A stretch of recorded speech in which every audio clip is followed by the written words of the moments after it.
ওকে, continue. Right, তো সবাইকে welcome জানাচ্ছি আমাদের আজকের অনলাইন ক্লাসে। মূলত আজকে আমাদের সেমিস্টারের চতুর্থ ক্লাস। সো ফোর্থ ক্লাসে আমরা বেসিক্যালি আগের দুটো ক্লাস ইন্ট্রোডাক্টরি ডেটা স্ট্রাকচার নিয়ে আলোচনা করেছি এবং ওভার দ্য ম্যাপ সমস্ত ডেটা স্ট্রাকচারের সাথে অল্প বিস্তর পরিচিত হয়েছিলাম নাকি গত ক্লাসগুলোতে? If I am not wrong, we have touched a little the arrays, stacks, queues, linked list, graph, and trees.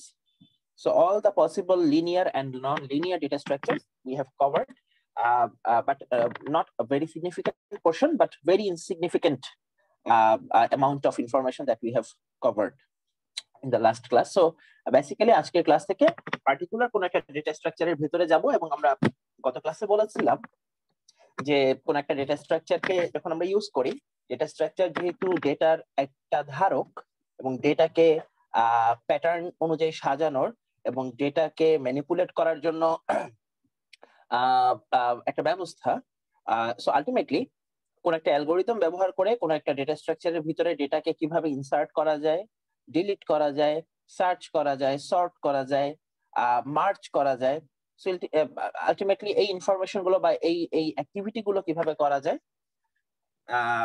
আজকে থেকে অন্যান্য ক্লাসগুলোতে আমরা এই বিষয়গুলো এক এক করে জানবো। সো দ্যাটস ওয়াই আমরা প্রথম যে ডেটা স্ট্রাকচারকে নিয়ে কথা বলতে যাচ্ছি, আমাদের অতি পরিচিত data structure array, basically linear data structure.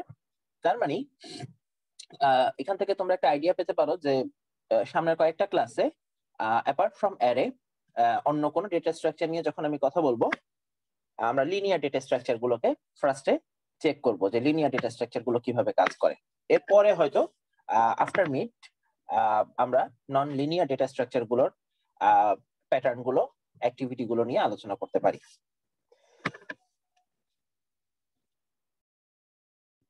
তো চলো আমরা ভিতরে গিয়ে দেখি অ্যারের এখানে কি আছে। তো ফার্স্টেই অ্যারে রিলেটেড বেশ কিছু রেগুলার এবং রুটিন ইনফরমেশন যেগুলো আগেও আমরা অলরেডি দিয়েছি, তারপর আমি একবার গো থ্রু করছি। Array is such kind of data structure which is classified as any kind of data structure can be either classified as linear or non-linear. That's it. দুনিয়াতে এই দুই ধরনের বাইনারি ক্লাসিফিকেশনই আছে। সো লিনিয়ার অথবা নন লিনিয়ারের কোন একটার মধ্যে পড়বে যে কোনো ডেটা স্ট্রাকচার। আর যদি কোন একটা ডেটা স্ট্রাকচারকে লিনিয়ার বলতে হয় তাহলে তার যেই কন্ডিশনটা ফুলফিল করতে হবে সেটা হচ্ছে they must form a sequence or a linear list. আমরা গত ক্লাসে দেখেছিলাম যে অ্যারে কিভাবে লিনিয়ার লিস্ট ক্রিয়েট করে, একই সাথে লিংক লিস্ট কিভাবে লিনিয়ার লিস্ট ক্রিয়েট করে। এই দুটোর মধ্যে ডিফারেন্স কি ছিল?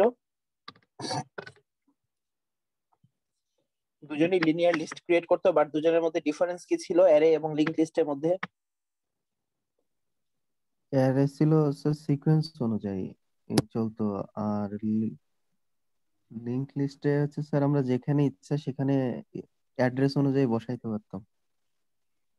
রাইট, বাট তারপরে কিন্তু ওখানে একটা সিকোয়েন্স ফলো করা হতো অবশ্যই, তাই না?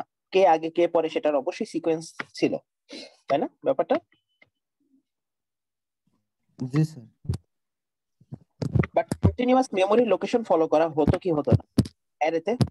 কন্টিনিউয়াস মেমোরি লোকেশন হতো স্যার, কন্টিনিউয়াস অ্যারেতে হতো, আর লিংক লিস্টে আসলে প্রয়োজন নাই। আমাদের কাজের সুবিধাতেই আমরা এটা করতে পারি। লিংক লিস্টে আসলে কন্টিনিউয়াস মেমোরি লোকেশন অনুযায়ী নোটগুলোকে বা এলিমেন্টগুলোকে রাখার প্রয়োজন পড়ে না। So but both of them have created a sequence or a linear list. So linearity দুজনই মেনটেন করতো। There are two basic ways to representing such linear structures in memory. So মেমোরিতে data রেখে ওই ডেটাগুলোর মধ্যে লিনিয়ার সম্পর্ক রাখার দুটো possible way আছে, যার একটা ফলো করে অ্যারে আর একটা ফলো করে লিংক লিস্ট। সো প্রথমটা অ্যারে ফলো করে থাকে। এখানে বলা হচ্ছে যে অ্যারের জন্য যে জিনিসটা ইম্পর্টেন্ট সেটা হচ্ছে সিকোয়েন্সিয়াল মেমোরি লোকেশন, কারণ unless and otherwise we can ensure sequential memory location. Sequential memory location তুমি যদি এনশিওর করতে না পারো তাহলে অ্যারের এক এলিমেন্ট থেকে আরেক এলিমেন্টে পৌঁছানোর সুযোগ নাই, কারণ অ্যারের কোনো একটা এলিমেন্টের কাছে শুধুমাত্র ডেটাই থাকে, কোনো অ্যাড্রেস থাকে না। সো পরবর্তী এলিমেন্ট যদি এক্স্যাক্টলি তার পাশের বাসায় না হয়, পাশের মেমোরি লোকেশনই না হয়, in that case we are very in doubt to find out the next possible or adjacent element in our array. Array পারবে না, তার পরবর্তী নেইবারকে খুঁজে বের করতে, যদি তারা সিকোয়েন্সিয়াল মেমোরি লোকেশনে স্টোর না হয়। বাট এই সুবিধা আছে লিংক লিস্টে। আরেকটা লিনিয়ারিটি মেনটেন করার ওয়ে হচ্ছে পয়েন্টার অর লিঙ্কস, যে নেচার আছে লিংক লিস্টের মধ্যে, অর্থাৎ সেখানে একটা নোডের মধ্যে শুধু ডেটা না, অ্যাড্রেসও থাকে এবং এই অ্যাড্রেসটাই পরবর্তী এলিমেন্টের কাছে যেতে সাহায্য করে। সো লিনিয়ার স্ট্রাকচারটা সবাই ফলো করছে, বাট সিকোয়েন্সিয়াল মেমোরি লোকেশন পয়েন্টারকে দেওয়া লাগছে না। আর এই লিনিয়ারের কথা তো গেল, non linear data structure tree এবং গ্রাফ আমরা জানি, যখন আলোচনায় আসবে তখন তাদেরকে নিয়ে বিস্তর কথাবার্তা হবে। তো আসলে লিনিয়ার অ্যারে নিয়ে আরো কয়েকটা কথা বলি। A linear array is a list of finite number n of a homogeneous data elements. That means arrayতে যে ডেটা গুলো বসবে they will always be homogeneous, অর্থাৎ তাদের টাইপ একই রকম হবে। ইন্টিজার টাইপ অ্যারের মধ্যে, ইন্টিজার অ্যারের মধ্যে সমস্ত ডেটা ইন্টিজার হবে, ক্যারেক্টার অ্যারের সমস্ত ইনফরমেশনই ক্যারেক্টার বা অ্যালফাবেট হবে। সো আলটিমেটলি, এবং সেটা একটা লিনিয়ার এবং এটা একটা ফাইনাইট সেট অফ এলিমেন্ট হবে। ইনফাইনাইট সেটের কোনো অ্যারে গঠন করা যাবে না। সো অ্যারের ইন্ডেক্স বা অ্যারের সাইজ, অ্যারের বাউন্ড, এটা আগে থেকেই ডিক্লেয়ার করে রাখতে হবে, আদারওয়াইজ কম্পাইলার তোমার জন্য ইনফাইনাইট স্পেস দিয়ে কোনো অ্যারে ডিক্লেয়ার করে রাখতে পারবে না।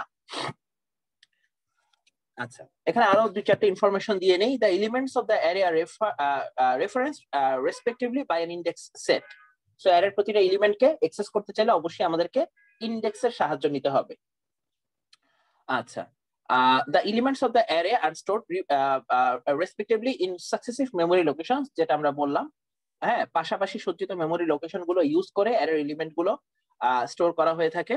The number n of elements is called the length or size of the array. That means অ্যারের সাথে অ্যাসোসিয়েটেড এই নাম্বারটা n, এটা ওই অ্যারের লেংথ অথবা সাইজকে ডিনোট করে। অ্যারের সম্পর্কে জানতে চাইলে তোমার তিনটা নাম্বার ইম্পর্টেন্ট। সেই তিনটা নাম্বার হচ্ছে অ্যারের লোয়ার বাউন্ড, অ্যারের আপার বাউন্ড এবং অ্যারের size. What is the lower bound of an array? Lower bound বলতে তোমরা কি বোঝো? অ্যারের ক্ষেত্রে না, এমনি নরমাল লাইফে লোয়ার বাউন্ড বলতে কি বুঝি? ক্ষুদ্রতম অংশ যেটা স্যার বোঝায়। লোয়েস্ট পসিবল ভ্যালু, তাই না? Lowest possible value. আমি যদি বলি যে আমি একটা 15 মার্কের ক্লাস টেস্ট নিতে চাই, so what should be the lower bound of that exam result? এর রেজাল্ট গুলোর লোয়ার বাউন্ড কত হতে পারে? 0। আর আপার বাউন্ড হবে অবশ্যই 15, নাকি? সো আলটিমেটলি আমরা লোয়ার বাউন্ড আপার বাউন্ড যদি ডিনোট করতে পারি, তাহলে আলটিমেটলি আমরা ফাইনাইট সেটের মধ্যে আবদ্ধ করতে পারি বাকি নাম্বারগুলোকে। আমরা বুঝতে পারি যে এই সেটের বাকি সদস্যরা কি হতে পারে, not less than the lower bound, not greater than the upper bound. They will always be in between the lower and upper bound. So এই দুটো টার্ম খুব ইম্পর্টেন্ট যে কোনো ম্যাথমেটিক্যাল অ্যানালাইসিসের ক্ষেত্রে। অ্যারের ক্ষেত্রে এই দুটো নাম্বার ইম্পর্টেন্ট, এবং তার সাথে আরেকটা অ্যাডিশনাল নাম্বার হচ্ছে অ্যারের সাইজ। আমরা আগেই বলেছি যে ইনফাইনাইট লেংথ দিয়ে কোনো অ্যারে ক্রিয়েট করার সুযোগ কম্পাইলার তোমাকে দেবে না, কোনো কম্পাইলারই দেবে না। You must define very precisely what should be the length or size of that particular array. Array তুমি floated নাও, array তুমি double নাও, array তুমি long floated now, that doesn't matter. The matter is you define the precise size of that array. So these three terms are very important when we are manipulating with array. আচ্ছা, তো lower বাউন্ডটা সাধারণত যে কোনো ল্যাঙ্গুয়েজে আমরা ব্যবহার করি না কেন, অ্যারের ক্ষেত্রে লোয়ার বাউন্ডটা 0 দিয়ে স্টার্ট করা হয়।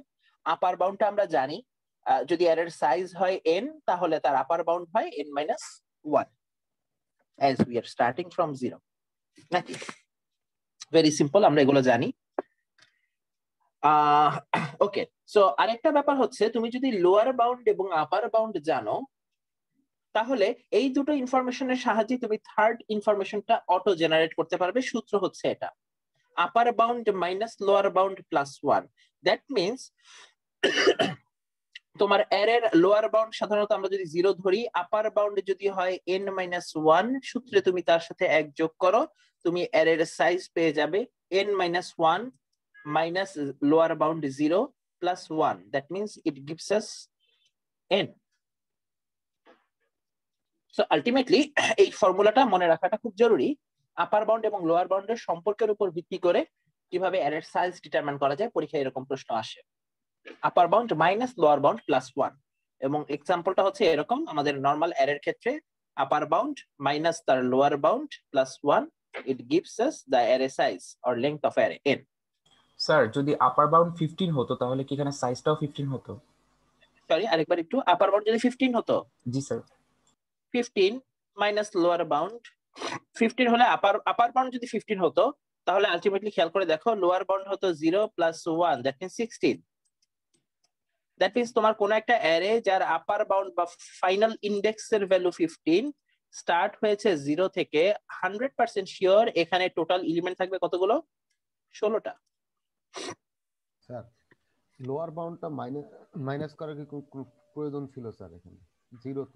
লোয়ার বাউন্ডটা যদি তোমার 0 না হয় এমন যদি কোনো ডেটা স্ট্রাকচার তুমি ব্যবহার করো, বোঝো ব্যাপারটা, অ্যারের ক্ষেত্রে না হলে এটা ফিক্স করেছি আমরা, অ্যারের প্রথম ঘরের ভ্যালু বা ইন্ডেক্স নাম্বার 0 থেকে স্টার্ট হয়, but we may encounter some other data structures যারা এই নোটেশনটা মানে না, হতে পারে না, তাই না? ব্যাপারটা হতে পারে না যে আমি বলে দিলাম যে আমার ক্লাসে ফর এক্সাম্পল আমার ক্লাসে 5-এর নিচে কোনো স্টুডেন্ট মার্কস পাবে না, পরীক্ষা অ্যাটেন্ড করলেই 5। সো আলটিমেটলি আমি লোয়ার বাউন্ডটা ফিক্স করে দিলাম কোথায়? 5-এ। 15-এর উপরে কেউ মার্কস পাবে না। সো তুমি এখানে বসো আপার bound minus lower bound plus 1। আসলে আমি যে মার্কস দেব, যে সেট ক্রিয়েট হবে সেই সেটের ভ্যালুটা তুমি খেয়াল করে দেখো 16 মাইনাস 11, অর্থাৎ 11 ধরনের পসিবল মার্কস আমার খাতায় স্টুডেন্টরা পাবে। শুরু হবে কোথা থেকে? 5 থেকে। 5 6 7 8 9 10 11 12 13 14 15 আঙ্গুল গুনে দেখো এটা 11টা ভ্যালুই আসতে পারে। কথা বোঝা গেছে কিনা? সো লোয়ার বাউন্ড বিয়োগ করতে হবে না, এটা বলা যাবে তখনই যদি তোমার লোয়ার বাউন্ড সবসময় 0 হয়, বাট এটা সবসময় গ্যারান্টি দিয়ে বলা যায় না। এই কারণে ফর্মুলাইজ করার সময় আমরা স্পেসিফিক ভ্যালু ধরে আসলে ফর্মুলাইজ করি না। এই ফর্মুলাটা যে কোনো ভ্যালুর জন্য কারেক্ট। ঠিক আছে কিনা? জি স্যার। সবাই ওকে থাকলে সামনে যাই। ওকে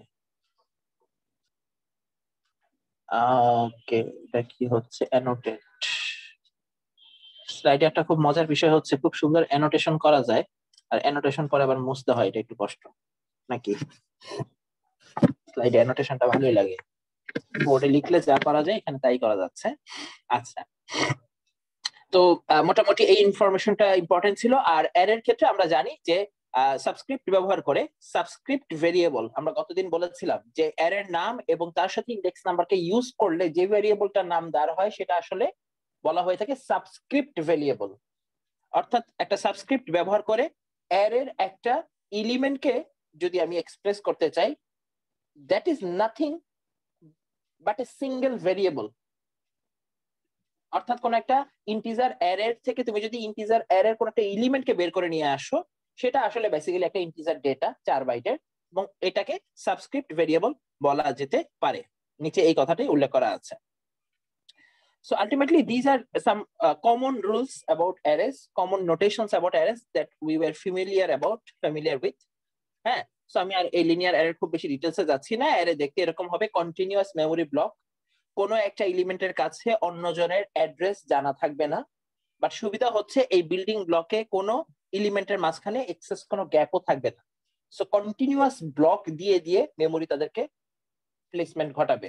দ্যাটস ওয়াই তাদের কাছে আরেকজনের অ্যাড্রেস রাখার প্রয়োজন হয় না। গত ক্লাসে আমি একটা ইনফরমেশন দিয়েছিলাম, কোন একটা অ্যারে, ফর এক্সাম্পল এখানে আমাদের হাতে অ্যারে আছে, অ্যারে ডেটা। এই অ্যারে ডেটার অ্যাড্রেস তুমি যদি খোঁজার চেষ্টা করো, তুমি আসলে কার অ্যাড্রেস পাবে? এই টোটাল এরিয়ার অ্যাড্রেস অফ ডেটা। আমরা যদি অ্যাড্রেস অফ ডেটা খুঁজি তাহলে আসলে আমরা কার অ্যাড্রেসটা পাবো?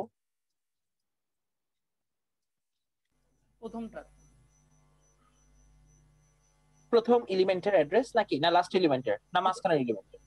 প্রথম এলিমেন্ট, প্রথমটার। always we will get the first element address. That means অ্যারের অ্যাড্রেস বলতে বোঝায় তার প্রথম এলিমেন্টের address, and this is called base address. কি অ্যাড্রেস? Base address. এটা মনে রাখবে, কোন একটা অ্যারের বেস অ্যাড্রেস মানে হচ্ছে অ্যারের নিজস্ব address, which is the first element address. এবং এই ফার্স্ট এলিমেন্ট অ্যাড্রেস জানা থাকলে তুমি যদি অ্যারেটা কোন টাইপের সেটা জানো, তার মানে ওই ডেটার সাথে সামথিং অ্যাড করে, অবভিয়াসলি, বা সামথিং এর কোনো কিছুর মাল্টিপল অ্যাড করে তুমি নিশ্চয়ই পরবর্তী এলিমেন্ট গুলোকে অ্যাক্সেস করতে পারবে। নিশ্চয়ই তার একটা সুযোগ আছে। একটু পরে এইটার উপরে আমরা একটা রুলস জেনারেট করব। কোন রুলস ইউজ করে? বেস অ্যাড্রেস জানা থাকলে, অ্যারের সাইজ জানা থাকলে অ্যারের যে কোনো element, fifth element, third element আর লাস্ট এলিমেন্টকে কিভাবে খুঁজে বের করা যায়, তাদের অ্যাড্রেস এবং তাদের ভিতরে লুকানো ডেটাকে কিভাবে খুঁজে বের করা যায় সেটা আমরা বের করব। তো এটা একটা সিম্পল অ্যারে রিপ্রেজেন্টেশন, এখানে আমি বেশিক্ষণ থাকবো না, আমি পরের স্লাইডে চলে যাচ্ছি।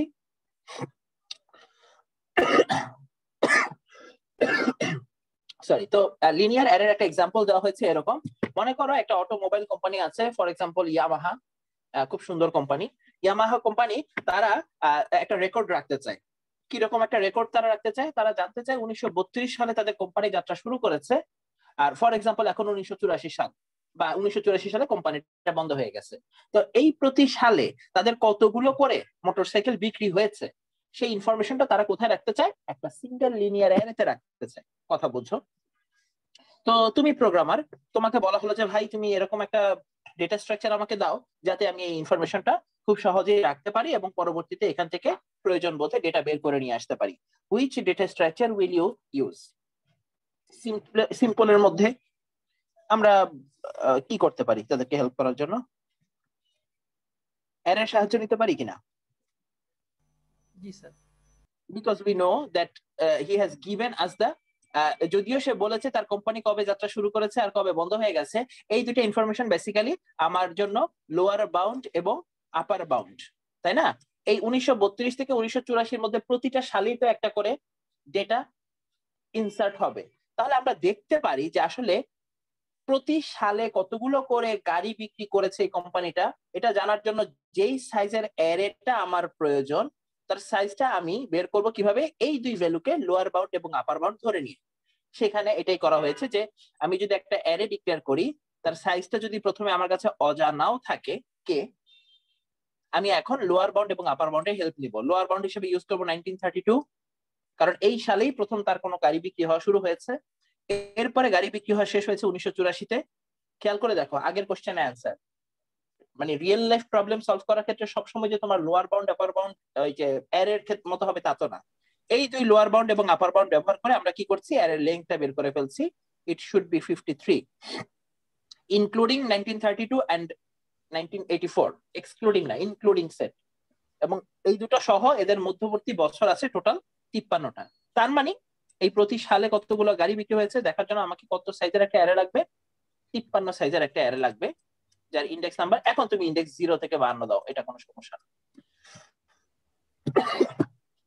You can use the array notation as it is.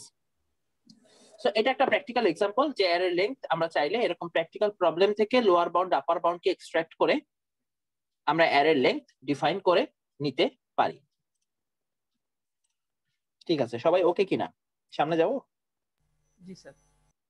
G sir. Thank you. Okay, so এখানে খেয়াল করে দেখো, এবার আমরা দেখাতে চাই যে কিভাবে মেমোরিতে কন্টিনিউয়াসলি অ্যারের এলিমেন্ট গুলো বসে এবং কিভাবে বেস অ্যাড্রেসের সাহায্য নিয়ে অন্যান্য অ্যারে এলিমেন্টের লোকেশনকে খুঁজে বের করা যায়। মজার বিষয়, আসো দেখি কি বলা যায়। ফর এক্সাম্পল আমাদের হাতে একটা লিনিয়ার অ্যারে আছে LA, লিনিয়ার অ্যারের শর্ট ফর্ম হিসেবে অ্যারের নাম দেওয়া হয়েছে goat. The memory of the computer is a sequence of addressed locations. আমরা যখনই কম্পিউটারের মেমোরির কথা বলি, আমাদের হিউম্যান মেমোরি তুমি বোঝো, আমাদের হিউম্যান মেমোরি আর কম্পিউটারের মেমোরি অলমোস্ট সেম, কমন। আমাদের হিউম্যান মেমোরির ক্ষুদ্রতম ইউনিট কি বলতে পারো কেউ? নিউরন। নিউরন পড়েছি না আমরা সবাই? হ্যাঁ, নিউরন আমরা সবাই এঁকেছি। নিউরনের মধ্যে কি কি থাকে আমাদের মনে আছে মনে হয়? এক্সন থাকে, ডেনড্রাইট থাকে, থাকে না? বিভিন্ন ছোট ছোট উপাদান। কেউ ইনফরমেশন ক্যারি করে, কেউ ইনফরমেশনটা এক জায়গা থেকে আরেক জায়গায় পাস করে, কেউ অন্যান্য নার্ভের সাথে কানেকশন ঠিক রাখে। সো নিউরন হচ্ছে আমাদের মস্তিষ্কের ক্ষুদ্রতম একক। ঠিক একই রকম ভাবে কম্পিউটারেরও একটা মেমোরি আছে, মস্তিষ্ক আছে, এবং তার ক্ষুদ্রতম এককগুলো হচ্ছে আসলে বিভিন্ন সিকোয়েন্স অফ অ্যাড্রেসড লোকেশনস। ওর ক্ষেত্রে সুবিধা হচ্ছে ওর প্রতিটা ইউনিটের একটা করে অ্যাড্রেস আছে, আমারটার আবার ওইভাবে অ্যাড্রেস ঠিক করা নেই। আমি এখান থেকে বলতে পারি না যে আমার মেমোরির এততম, আমার ব্রেইনের এততম অ্যাড্রেসে থাকা নিউরনটার কারণে আমার মাথা ব্যথা হচ্ছে, এটা বলতে পারি আমরা? বলা যায়? তাহলে ওইটার জন্য স্পেসিফিক্যালি আমাকে অ্যাসপিরিন দেন বা ওইটার জন্য স্পেসিফিক্যালি আমাকে মাথা ব্যথার ওষুধ এইস খাওয়ান, বলতে পারি না। এই কারণে আমরা এমন একটা ওষুধ খাই যেটা সব নার্ভের উপর সমান কাজ করে এবং যেটা এফেক্টেড সেটা ঠিক হয়ে যায়। কথা বুঝছো? বাট কম্পিউটারের ক্ষেত্রে এই ব্যাপারটা একটু ইজি, যেহেতু ওর প্রতিটা নিউরনের অ্যাড্রেস তোমার জানা আছে, কোনো একটা জায়গায় প্রবলেম হলে স্পেসিফিক ওর জন্য তুমি মেডিসিন রেডি করতে পারবে, ওর উপরে তুমি ম্যানিপুলেট করতে পারবে, ওই জায়গা থেকে ইনফরমেশন সরিয়ে নতুন ইনফরমেশন দিতে পারবে। সো আলটিমেটলি আমাদের ক্ষেত্রে হিউম্যান ব্রেইন ট্রান্সপ্ল্যান্ট শব্দটা শুনেছো না? ব্রেইন ট্রান্সপ্ল্যান্ট বিভিন্ন সিনেমায় তোমরা এই শব্দটা শুনে থাকবে, আমি জানি না, হ্যাঁ হাসাহাসি হয় এইসব সিনেমা নিয়ে। ব্রেইন ট্রান্সপ্ল্যান্ট, একজন ছেলে মরে গেছে, তার ব্রেনটা সরিয়ে অন্য একজন জীবিত মানুষের ব্রেন তার মধ্যে দিয়ে দিল, সে এখন ওই মানুষের মতো আচরণ করবে, ওই মানুষের মতো হাঁটাচলা করবে। এরকম দেখেছি কিনা আমরা বিভিন্ন মুভিতে? হয়তো দেখেছি, হয়তো দেখিনি। হ্যাঁ, তো ওইটা আসলে হিউম্যানের ক্ষেত্রে করা যায় না, কিন্তু কম্পিউটারের ক্ষেত্রে কিন্তু এটা ঠিকই করা যায়। আমার মেমোরি যদি ক্র্যাশ করে, আমি এক্স্যাক্টলি নতুন মেমোরি এনে আমি নতুন ভাবে জীবন লাভ করতে পারবো। এই কারণে বলা হয়ে থাকে there is no death in machine, মেশিনের কোনো মৃত্যু নাই, কারণ ওকে রিপ্লেস করা যায়, এমনকি মেমোরিও রিপ্লেস করা যায়, ব্রেইন রিপ্লেস করা যায়। তো আসলে আমরা লিনিয়ার অ্যারের ব্রেনের মধ্যে ঢুকি। এখানে আসলে ঘটনা কি? আমি বলেছি ওর প্রতিটা ইউনিট যেগুলো নিউরনের মতো কাজ করে প্রত্যেকের অ্যাড্রেস আছে, যেটা আমার নাই। সো এই ভ্যালুটা ইউজ করে আমরা আসলে অনেক দুর্দান্ত কাজ করতে পারি। আসো দেখি। তো the computer does not need to keep track of the address of every element of LA, but needs to keep track only the first element of LA denoted by base of LA. So that means যখন আমরা কোন একটা অ্যারের প্রতিটা memory সেলকে access করতে চাই, প্রতিটা memory সেলের তো অ্যাড্রেস আলাদা, কিন্তু এতগুলো অ্যাড্রেস মনে রাখা আমাদের জন্য আবার কঠিন। কিন্তু এখানে একটা ভালো কথা বলা আছে যে সব অ্যাড্রেস আপনার মনে রাখা লাগবে না, you must at least keep in mind only one address, that is the base address. So what is the base address? Using the address LA, base of LA, the computer calculates the address of any element of LA by the following formula. So a linear array address এর base addressটা ব্যবহার করে এই array অন্যান্য যে কোনো memory সেলকে আমরা access করতে পারি ইউজিং দিস ফর্মুলা। সবাই একটু কাইন্ডলি এই ফর্মুলাটা একদম মুখস্থ ঠোঁটস্থ করে নাও, কারণ পরবর্তীতে ল্যাবে প্রবলেম সলভ করতে গেলে এই ফর্মুলাটা কাজে লাগবে। ফর্মুলাটায় কারা কারা আছে? Location of an indexed and subscript variable. Which subscript variable? LA অ্যারের কে তম ইন্ডেক্সের ভ্যালু। এখন প্রশ্ন হচ্ছে কে হচ্ছে, ধরো ব্যাপারটা কে তো যে কোনো কিছু হতে পারে, কে এর ভ্যালু যদি 4 হয়, দ্যাট মিন্স 1 2 3 4, দ্যাট মিন্স এই স্পেসিফিক অ্যারে এলিমেন্টের অ্যাড্রেস আমি জানতে চাই, বাট আমার কাছে তো তার অ্যাড্রেস নাই, আমরা শুধু জানি তার বেস অ্যাড্রেসকে। সো এই সূত্র ব্যবহার করলে আমরা পাবো কিভাবে? তাকে সূত্রে দেওয়া আছে, তুমি বেস অ্যাড্রেসকে ব্যবহার করো plus w into k minus lower bound, w into k minus lower bound. আসো আমরা এই সূত্রে কোন একটা ভ্যালু বসাই। ফর এক্সাম্পল লোয়ার বাউন্ড হিসেবে এখানে আছে 0 1 2 3 4। আসো আমরা অ্যানসারটা মিলানোর চেষ্টা করি।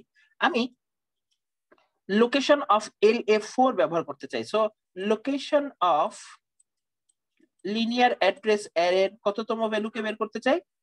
4th ইন্ডেক্সের ভ্যালু, তার অ্যাড্রেস কত সেটা জানতে চাই। কিভাবে বের করব? ফার্স্টে তোমার লাগবে বেস অ্যাড্রেস, বাকি কোনো অ্যাড্রেসকে তুমি চেনো না, এই অ্যাড্রেসগুলো চিনি না, বাট বেস অ্যাড্রেসটা আমি চিনি, এটা 1000। তো এটা তো ফিক্সড, বেস অ্যাড্রেস হচ্ছে 1000, এখানে 1000 বসালাম প্লাস w মানে কি? Number of words per memory cell for the array LA। এটা মানে কি বোঝায় বলো দেখি? দ্যাট মিন্স এটা আসলে বোঝায় তোমার অ্যারেটা কোন টাইপের। কথা বলছো, ইন্টিজার টাইপের যদি একটা অ্যারে হয়, তাহলে এই পার্টিকুলার ব্যক্তিকে তৈরি করতে আবার কতটা ওয়ার্ড লাগে? ইন্টিজার অ্যারের জন্য 4 বাইট,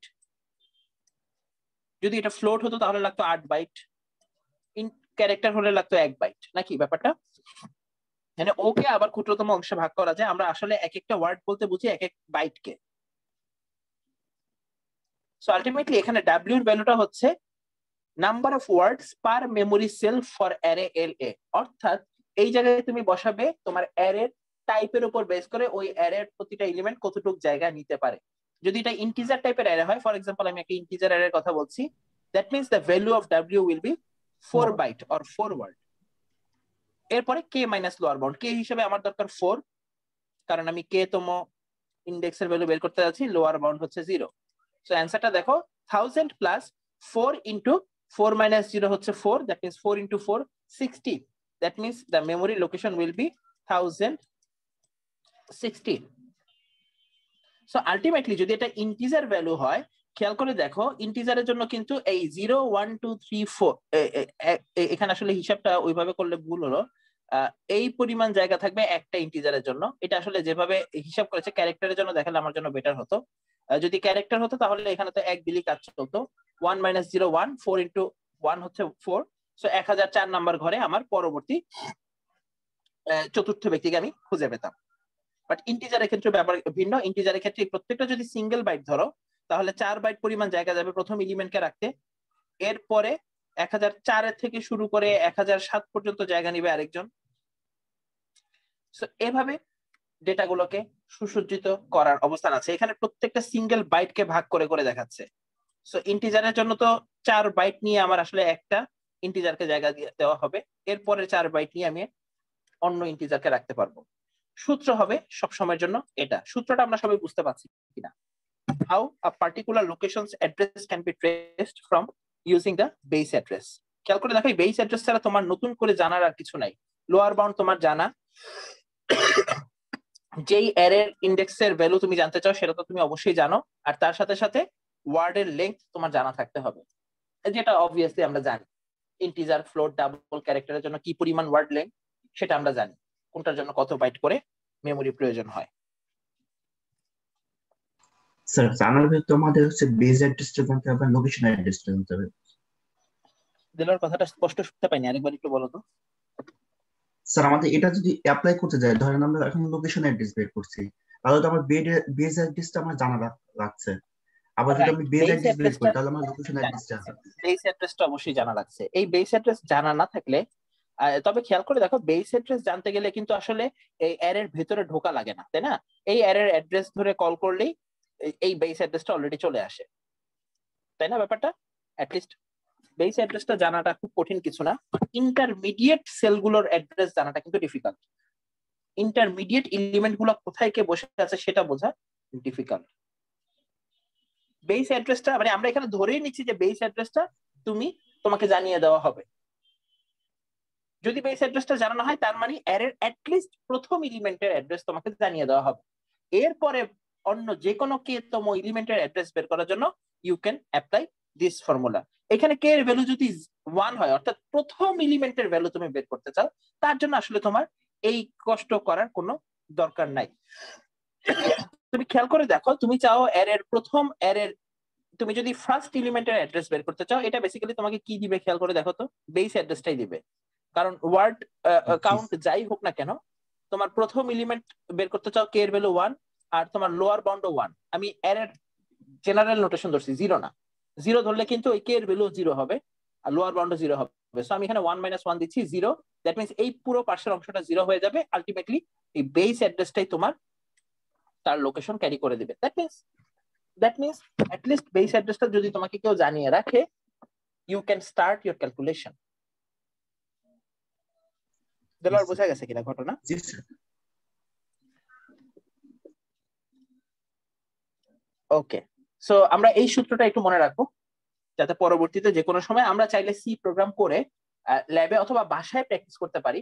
যে কোনো একটা ইন্টিজার অ্যারে নেব, অ্যারের মধ্যে n সংখ্যক এলিমেন্ট তুমি ইনপুট দাও, অ্যারের বেস অ্যাড্রেসটা তো আমরা সবাই বের করতে পারি, $সাইন দিয়ে অ্যারের বেস অ্যাড্রেস দেখতে পাচ্ছি। এবং তার সাথে সাথে তুমি যদি অন্য কোনো লোকেশনের অ্যাড্রেস জানতে চাও তাহলে please kindly use this formula.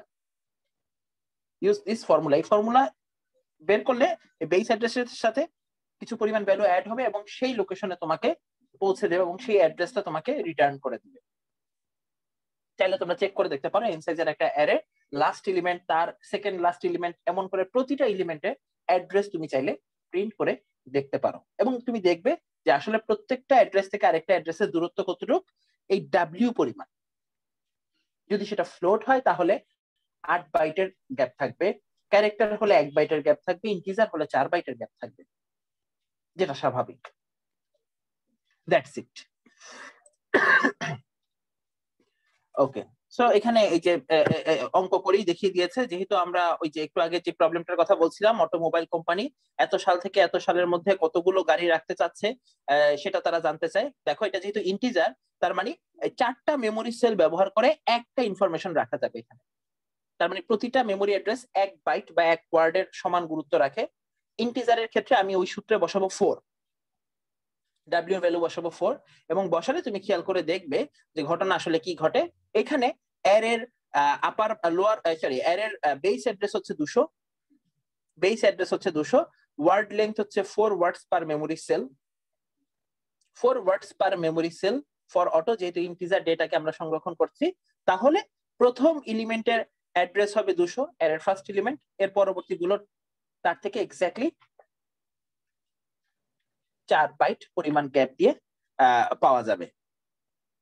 So that's it. এবং এই সূত্রে তুমি যদি বসাও একটার পর একটা তুমি রেজাল্ট পেতে থাকবে। এই জন্যই বলছে যে 1965 সালে যদি কেউ র্যান্ডমলি বলে যে 1932 চাই না, 1984 চাই না, আমি 1965 সালে কি পরিমাণ গাড়ি সেল হয়েছে আমি দেখতে চাই, বা সেই লোকেশনে থেকে সেই লোকেশনের ভ্যালুটা আমাকে দেখান, তাহলে এক্স্যাক্টলি কোন মেমোরির কোন সেলকে হিট করতে হবে সূত্র বসাও, base value plus word into এখানে হচ্ছে কি যে ইন্ডেক্স আমি জানতে চাই 1965 minus lower bound. So answer হচ্ছে 332 নাম্বার সেলের কাছে পৌঁছাতে হবে, ওই সেল অ্যাড্রেসে গিয়ে যে ভ্যালু জমা আছে সেই ভ্যালুকে ম্যানিপুলেট করতে হবে বা দেখতে হবে, তাহলে 1965 সালে কতগুলো গাড়ি বিক্রি হয়েছে সেটা জানা যাবে। That's it.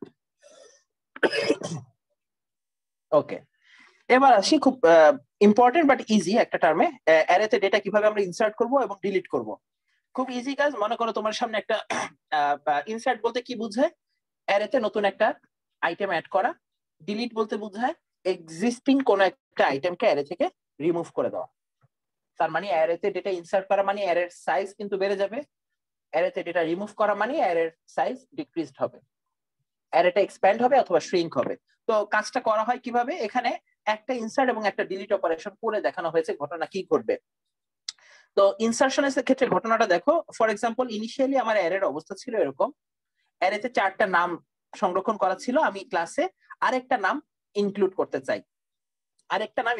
চাই, আমি এখানে মিলনকে ইনক্লুড করতে চাই, বাট পজিশন আবার দিতে চাই 3। অর্থাৎ অ্যারেতে ডেটা আমি শুধু ইনক্লুডই করতে চাই না, স্পেসিফিক পজিশনে ইনক্লুড করতে চাই, ইনসার্ট করতে চাই। এক্ষেত্রে আমার কাজ কি বলতো, বাকি ডেটাগুলোকে না হারিয়ে এই কাজটা আমি কিভাবে করতে পারি? What should be the attempt? Sir array জায়গাগুলো সোয়াপ করব, মানে লাইক 4 নম্বরে যে অ্যারেটা থাকবে সেটাকে 5 নম্বরে নিব, 3 নম্বরটা 4 নম্বরে নিব। এই ব্যাপারটা কিন্তু এরকম না। তুমি আমি এটা চাচ্ছি না যে 2 এর সাথে 4 এর সোয়াপ করতে চাই, তা না। এই 4 জন তো আছেই, আমি সাথে অ্যাডিশনাল একজন মিলনকে আনতে চাই যে আগে এখানে ছিলই না। ঠিক আছে, মানে তোমার টাস্ক হচ্ছে মিলন নামে নতুন একজন স্টুডেন্ট আসছে এবং তাকে 3 নাম্বার পজিশনে বসাও। এর সাইজটা কি ফিক্সড? প্রথম কথা হচ্ছে বাকি ডেটাগুলোকে নিচের দিকে নামাবো, ইনসার্ট করে দিব 3 নম্বরে। আচ্ছা, দুইটা অ্যান্সার নিচ্ছি। এই মেয়েটাকে বলো, ও তানহা, রাইট, এক্সেলেন্ট। প্রথম কথা হচ্ছে ইনসার্ট করে দিব 3 নাম্বার পজিশনে। এটা প্রবলেমটা যেটা হবে, 3 নাম্বার পজিশনে আগে কে ছিল? ফুয়াদ ছিল না? তুমি যদি এই 3 নাম্বার জায়গায় তুমি এখন যদি মিলনকে ইনসার্ট করো তাহলে কি হবে? অ্যারের সাইজ চেঞ্জ হলো না, কিন্তু এই ফুয়াদের ডেটাটা হারিয়ে যাবে। আই ডোন্ট ওয়ান্ট দ্যাট, আমি চাই না। আমি চাই অ্যারের সমস্ত ডেটা প্রিজার্ভড থাকুক, বাট নতুন একটা এডিশনাল ডেটা ইনসার্ট হোক। সেক্ষেত্রে তানহার যে প্রপোজালটা সেটা আমরা নিতে পারি। অ্যারের এই 3 নাম্বার পজিশনে যেহেতু মিলনকে রাখতে চাই, তো এইখানে থাকা 3 থেকে শুরু করে বাকি সবাইকে এক্সিট করে পেছনে যেতে হবে না? কথা বোঝো?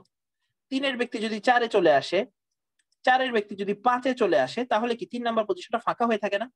কথা বোঝো? জি স্যার। তখন এই ফাঁকা পজিশনে এই পরবর্তীতে যে কথাটা বলে ইনসার্ট করে দেওয়া মিলনকে, এখানে সেটাই করা হয়েছে। তার মানে আমাকে আগে বলো তো, আগে কি মিলনকে ইনসার্ট করার কাজ করবো না আগে এদেরকে এক্সিট করে নিচে নামাই ফেলবো? আগে নিচে নামাবো তারপর ইনসার্ট করব। রাইট, কারণ অ্যারের এই প্রপার্টিটা তো আমরা সবাই জানি যে একই অ্যারেতে একই জায়গায় একই মেমোরি সেলে পরপর দুটো একই রকম ডেটাকে প্রিজার্ভ করার সুযোগ নাই।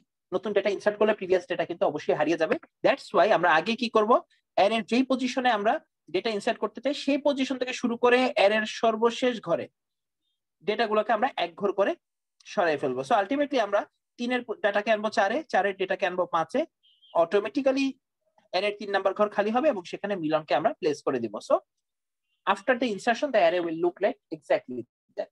উপরের দুজনে কোনো চেঞ্জ নাই, যেহেতু নতুন কেউ ইনসার্ট হলে উপরে এফেক্ট পড়ে না, অ্যারের প্রথম এলিমেন্ট গুলো অ্যাজ ইট ইজ থাকবে। সো যেই পজিশন দেওয়া থাকবে সেই পজিশন থেকে শুরু করে লাস্ট পজিশন পর্যন্ত সবাইকে এক ঘর করে ডাউনওয়ার্ড প্লেসমেন্ট ঘটিয়ে তারপরে এই ইনসার্শনটা করতে হবে। স্যার আমার same rule goes for deletion. ডিলিশনের ক্ষেত্রে কি করতে হবে? ফর এক্সাম্পল আমি কাকে ডিলিট করছি, ফুয়াদকে না, কাকে ডিলিট করলাম এখানে, সুমনাকে ডিলিট করে দিচ্ছি। সো আমি চাই 2 নাম্বার ডিলিট করার সময় কিন্তু ইউজারের থেকে তোমার সব ইনফরমেশন দরকার নেই, শুধুমাত্র একটা ইনফরমেশন জানলেই চলবে, যে কোন পজিশনে ডেটাকে আপনি ডিলিট করতে চান। Position number 2, array position number 2 এর ইনফরমেশনকে আমি ডিলিট করতে চাই, বাট ইনসার্ট করার সময় কিন্তু দুটো ইনফরমেশন দেওয়া লাগে। করতে চান, কোন ডেটা ইনসার্ট করতে চান। ডিলিট করার সময়, সরি একটা ফোন আসলো। আচ্ছা, তো ডিলিট করার সময় কোন স্ট্র্যাটেজি? যদি 2 নম্বরের সুমনাকে ডিলিট করতে হয় তাহলে কারা এফেক্টেড হবে?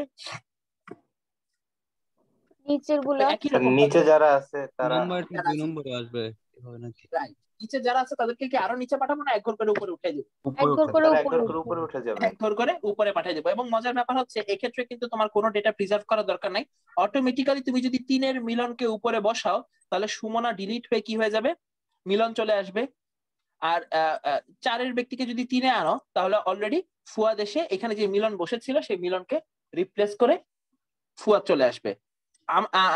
এই আনামুল হককে তুমি যদি উপরে নিয়ে আসো অলরেডি 5-এর পজিশনের ভ্যালু 4-এ চলে আসবে। সো আলটিমেটলি এক্ষেত্রে আসলে প্রিভিয়াস ডেটাকে আমি যদি এক ঘর করে উপরে শিফট করে দেই, we are decreasing the array size. So আবার আমার 4 সাইজের অ্যারে 4 হয়ে গেল, বাট নতুন একটা ইনফরমেশন চলে আসছে, ইনিশিয়াল অ্যারেতে যেটা ছিল না, পুরনো একটা ভ্যালু ডিলিট হয়ে যাচ্ছে যেটা ইনিশিয়াল অ্যারেতে ছিল।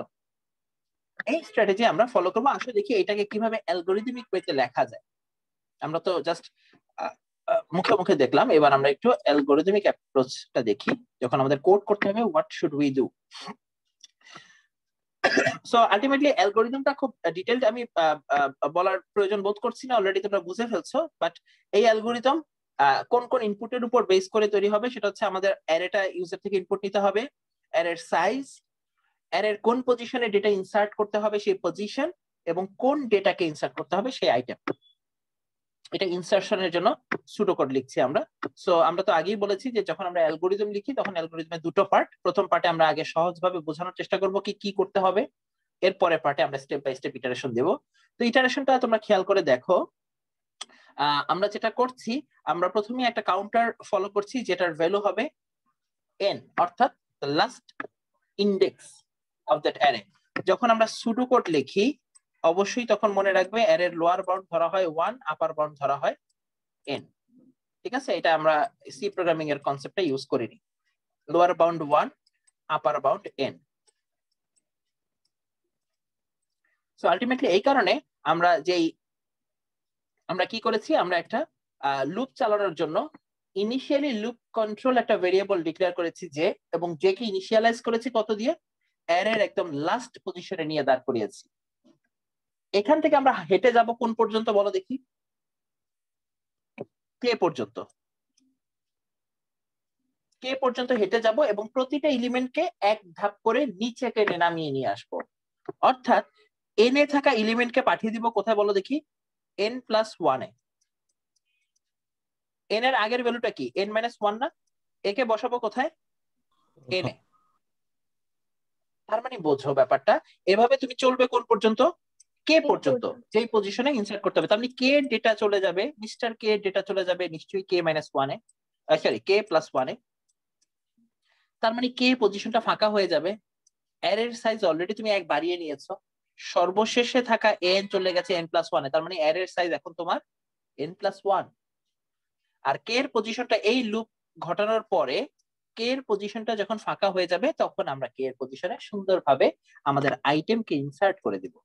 সো দেখো, লুপ কন্ট্রোল করার জন্য আমি লুপের কন্ডিশন দিয়েছি যে ততক্ষণ চলবে যতক্ষণ পর্যন্ত আমরা আমাদের স্পেসিফিক পজিশন পর্যন্ত না আসছি।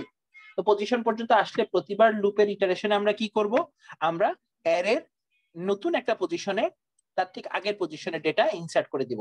n এর ডেটা চলে যাবে n+1 এ, n-1 এর ডেটা চলে যাবে n এ, আনটিল k এর ডেটা যেন k+1 এ যায়। সো এই হচ্ছে আমাদের চলতে থাকবে। সো আলটিমেটলি এই লুপ চলার সময় ইনক্রিমেন্ট বা ডিক্রিমেন্ট অপারেটর অবভিয়াসলি আমরা বুঝতে পারছি, যেহেতু আমরা পেছন দিকে যাচ্ছি ডিক্রিমেন্ট ঘটবে। লুপ চললো, লুপ শেষে আমাদের কাজের কাজ যেটা হয়েছে সেটা হচ্ছে কে তম পজিশনটা ফাঁকা হয়ে গেছে। সো কে তম পজিশনে এখন আমি নিশ্চিন্তে কাকে বসাবো? আইটেমকে বসাবো। আর লাস্টে এই রিসেটের কাজটা মানে হচ্ছে সেট n = n+1। তার মানে এই যে আমরা অ্যারের সাইজ যে এতক্ষণ পর্যন্ত n ডিক্লেয়ার করছিলাম, এরপর আবার লুপ চালিয়ে যখন আমরা অ্যারেটাকে আবার প্রিন্ট করব তখন কি আমরা n পর্যন্ত লুপ চালাবো না n+1 পর্যন্ত? অবভিয়াসলি n+1 পর্যন্ত। তার মানে আসলে অ্যারের সাইজ n, ওকে একটু এক বাড়িয়ে রাখলাম যাতে পরবর্তীতে লুপ চালানোর সময় n এর ভ্যালুটাকে আমি মানে মিসলিডিং না ভাবি। অ্যারে যেহেতু বড় হয়েছে এক ঘর বাড়িয়ে প্রিন্ট করব। That's it, that is the whole insertion procedure in linear array. Sir এখানে এটা কি অ্যারেটা ওভারফ্লো কিনা এটা চেক করাটা খুব জরুরি ছিল না স্যার? ইনসার্ট করার আগে অ্যারেটা ওভারফ্লো জি স্যার। আচ্ছা, এখানে দুটো বিষয় আছে। একটা হচ্ছে ফার্স্ট অফ অল তুমি যদি এমন ভাবে ডিক্লেয়ার করে নাও, খেয়াল করে দেখো, মনে করো অ্যারের সাইজ লিনিয়ার অ্যারে ডিক্লেয়ার করার সময় তুমি সাইজ দিয়েছো 100, মানে একদম ম্যাক্সিমাম সাইজ মনে করো আগে থেকে ডিফাইন করে রেখেছো, এটা এর চেয়ে বড় এলিমেন্ট নিয়ে কাজ করবে না। ফর এক্সাম্পল তুমি অ্যারের মধ্যে এলিমেন্ট নিয়ে কাজ করছো মাত্র 5টা, সেক্ষেত্রে এটা ওভারফ্লো হওয়ার কোনো সুযোগ নেই, কারণ ইনিশিয়ালি ভ্যালু 5 থাকলেও একটা নতুন ডেটা ইনসার্ট হলে সেটা হয়ে যাবে কত? 6। এটা হচ্ছে সিনারিও 1। অলরেডি আমি অনেক বড় একটা মেমোরি লোকেশন আমার অ্যারের জন্য ডিফাইন করেই রেখেছি, তাই না? এর মধ্যে 5টা ইনফরমেশন আছে, তার মধ্যে আমি নতুন একটা ইনফরমেশন অ্যাড করে এটাকে 6 করতে চাই। ঠিক আছে, এই ক্ষেত্রে আসলে ওভারফ্লো হওয়ার কোনো সুযোগ নেই। তোমার প্রশ্ন হচ্ছে যদি স্যার এই অলরেডি এই অ্যারেতে 100টা ডেটাই থাকতো আর নতুন একটা এলিমেন্ট আসার পরে যদি ডেটা 101 হয়ে যায় তাহলে কি হবে, তাই তো? We need to cross check that.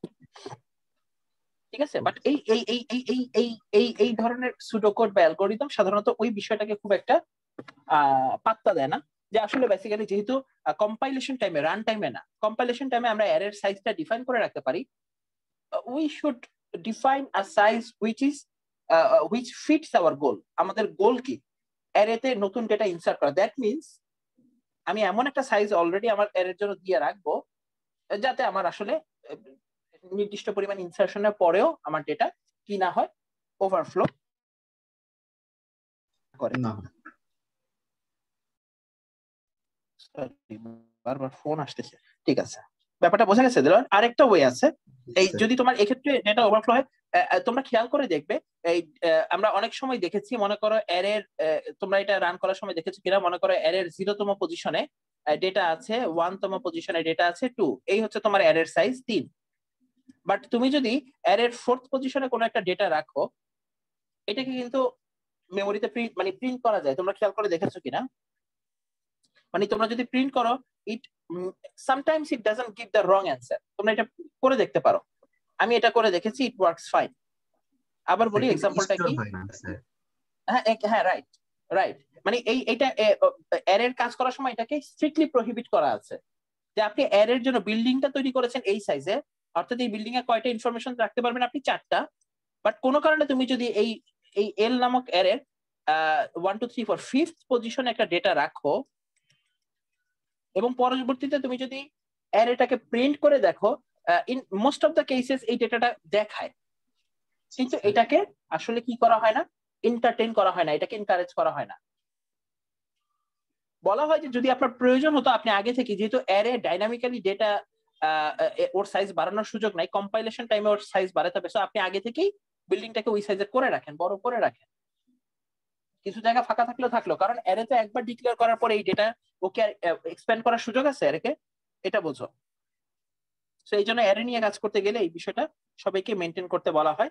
What ever, আমরা অত ভিতরে যাচ্ছি না, আমি শুধু এটাই বলার জন্য যে এটা একটা ভ্যালিড কুইরি, বাট এই অ্যালগরিদমটা যখন লেখা হচ্ছে তখন এটা ধরেই নেওয়া হচ্ছে যে we are not overhead with the array size.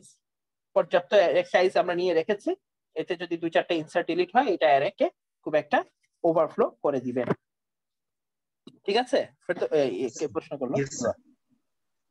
আচ্ছা, আমরা দ্রুত চলে যাই ডিলিশনের কাজে। এই কাজগুলো তোমাদের অ্যারেতে কিন্তু অবশ্যই ল্যাবে করা হবে বা হয়েছে, জানি না, but you will go through such operations. ডিলিশনের ক্ষেত্রে কাজ কি? সেম কাজ আমরা কি করব, যেই পজিশন থেকে রিপিট ফ্রম, আচ্ছা আইটেম, ওকে,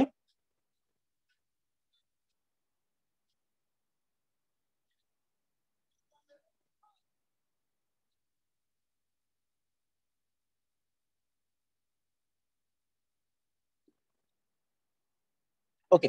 সো ডিলিশন অপারেশনের জন্য আমাদের এখানে যে ইনপুট গুলো ইউজারের থেকে নেওয়া লাগবে একই ইনপুট। সো আলটিমেটলি ইউজারের থেকে আমরা অ্যারের সাইজ, কততম এলিমেন্ট এবং আইটেমটাকে ইনফরমেশন হিসেবে নিব। আমি জানি না এখানে আইটেমটাকে তারা ইনফরমেশন হিসেবে কেন নিয়েছে, কারণ আইটেমটার আসলে কোনো ওরকম কোনো গুরুত্ব আছে কিনা। সাধারণত এরকম ডিলিশনে আইটেমটার কোনো কাজ থাকে না। অ্যালগরিদমে দেখি তার কোনো কাজ আছে কিনা। আইটেমটাকে তারা অ্যারের কে তম পজিশনে ডেটাকে তারা আইটেমের মধ্যে রেখেছে, very fine, but what is the use of that item? আইটেমের কি এখানে কোনো কাজ আছে?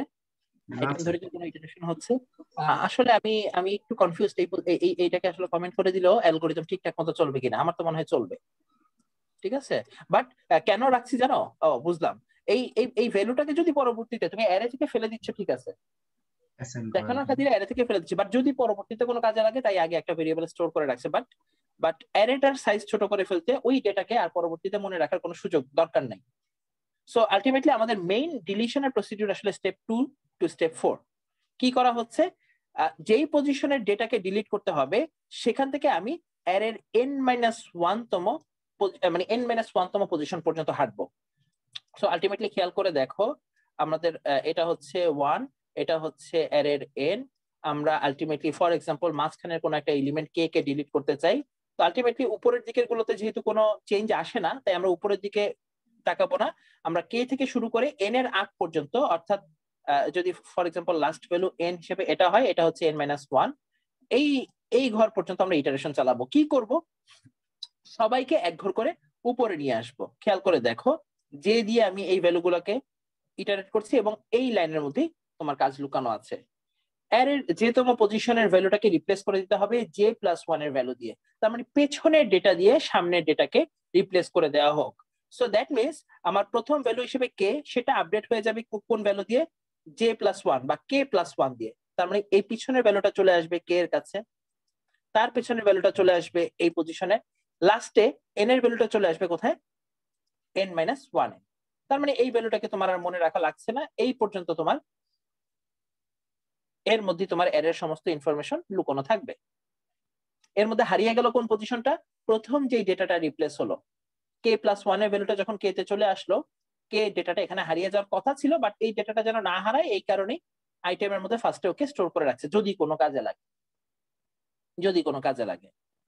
সো আমরা একটা লুপ চালিয়ে কে থেকে n-1 পজিশন পর্যন্ত যদি ইটারেট করি এবং প্রতি পজিশনের ভ্যালুকে এক ঘর করে উপরে উঠিয়ে দেই, বা আমার পেছনের ভ্যালু দ্বারা, পরের ঘরের ভ্যালু দ্বারা অ্যাডজাসেন্ট পরবর্তী নেইবারের ভ্যালুটাকে যদি আমার মধ্যে নিয়ে আসতে পারি, তাহলে আলটিমেটলি কে তম পজিশনের ভ্যালুটা ডিলিট হয়ে যাবে। এখন কথা হচ্ছে অ্যারের সাইজটাকে আমরা চাইলে কি করতে পারি, এরপরে যখন প্রিন্ট করব আমরা বলতেই পারি যে আমাদের অ্যারের সাইজটা আপডেট হয়েছে, নাও দ্য n ইজ n-1। আমরা প্রিন্ট করার সময় এই ঘর পর্যন্ত প্রিন্ট করব না, আমরা কোন পর্যন্ত প্রিন্ট করব?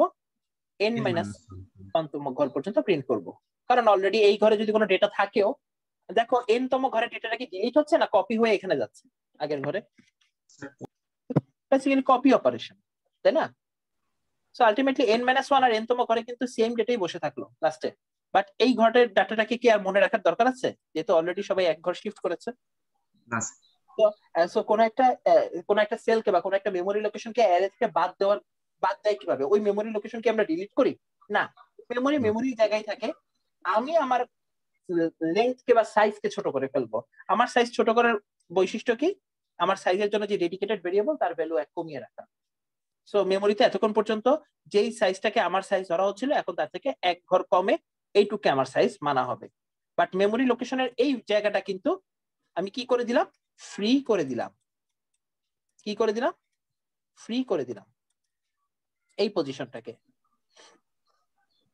এটা একটা অ্যারের বৈশিষ্ট্য যে অ্যারের সাইজকে আমরা যদি চাই আমাদের অ্যারের সাইজকে প্লাস মাইনাস করে আমরা চাইলে অ্যারের বাউন্ডটাকে ছোট বড় করতে পারি। That's the whole procedure of deletion in an array, one dimensional array. Basically একটা সিম্পল লুপের কাজ, আর কিছুই নাই এখানে। আচ্ছা, এবার চলে আসি ইনসারশন এবং ডিলিশনের পরে। ইনসারশন এবং ডিলিশনের পরে সার্চিং এর কাজে চলে আসি। সার্চিং একটা ইজিয়ার অপারেশন আমার কাছে মনে হয়, খুব বেশি প্রবলেম নাই। সার্চ করা হবে কি দিয়ে? কি সার্চ করব? ভ্যালু সার্চ করব স্যার। কোন একটা ভ্যালু? আচ্ছা, তার মানে আমাদেরকে একটা কি বা একটা এলিমেন্টকে আগে থেকে ইয়ে করতে হবে যে যাকে আমরা সার্চ করছি, কোন একটা আইটেম। আমাদের হাতে একটা অ্যারে দেওয়া থাকবে ইনপুটে, আমাদের হাতে একটা আইটেম দেওয়া থাকবে। এই আইটেমটা এই অ্যারের মধ্যে এক্সিস্টিং হতে পারে, নাও হতে পারে। We should search traverse each and every position of the array and try to find whether this item exists or not. That's the whole case. So ultimately তোমার possible value result দুই রকম হতে পারে এই সার্চ করার পরে। অ্যারেতে search করার পরে যদি কখনো আইটেম 8 এই অ্যারের মধ্যে থেকে থাকে, যেমনটা এই ক্ষেত্রে আছে, আইটেম ফাউন্ড, এবং কোন পজিশনে আছে? 7th পজিশনে। সো অ্যারের দৈর্ঘ্য হচ্ছে 8, এর মধ্যে সপ্তম এলিমেন্টে এই ভ্যালুর সন্ধান পাওয়া গেছে। সো লোকেশনটা আমরা চাইলে প্রিন্ট করতে পারি। আর যদি তুমি পুরো অ্যারে ঘুরেও আইটেম 10 কে খুঁজে না পাও, দ্যাট মিন্স তুমি একটা নেগেটিভ মেসেজ শো করতে পারো। স্যার, তো this two types of operations in searching. একই ভ্যালু দুইবার বা তিনবার রিপিট থাকে, multiple existence of any value, right? You can find that. এখানে যেটা বলা হচ্ছে সেটা হচ্ছে কি একদম জাস্ট আছে কি নাই, বুঝছো? জি স্যার, এটাতে প্রথমে একবার পেলেই ওটা শো করবে যে আছে। মাল্টিপল আছে কিনা এটা জানার জন্য। রাইট, তোমার যদি প্রথম পজিশনে 8 থাকতো তাহলে আলটিমেটলি এখানে পাওয়ার পরই সে রেজাল্ট করে দিত কি we found and where position number 1। জি স্যার। তুমি চাইলে এই কোডটাকে একটু কাস্টমাইজ আমরা করতে পারি না? অবশ্যই পারি।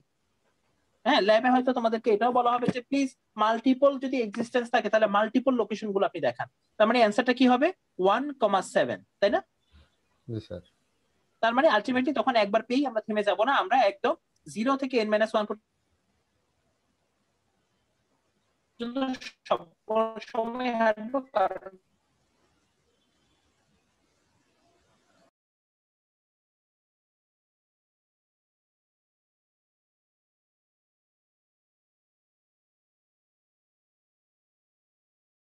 অত্যন্ত ফোন আসছিল।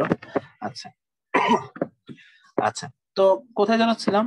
ভুলে গেলাম, কি যেন বলছিলাম স্যার। তো মাল্টিপল ইয়ার জন্য স্যার, মাল্টিপল এক্সিস্টেন্স থাকলে এভাবে আমরা চাইলে বের করতে পারি। সেক্ষেত্রে কিন্তু আমরা এই লুপকে ব্রেক করার কোনো সুযোগ নাই। যদি প্রোগ্রামিং এর কনসেপ্টে বলি, যেমন এখানে সপ্তম পজিশনে এসে আটকে পেয়ে তুমি অবশ্যই লুপকে ব্রেক করে যাবে, পরবর্তী সার্চিংটা তুমি করবে না।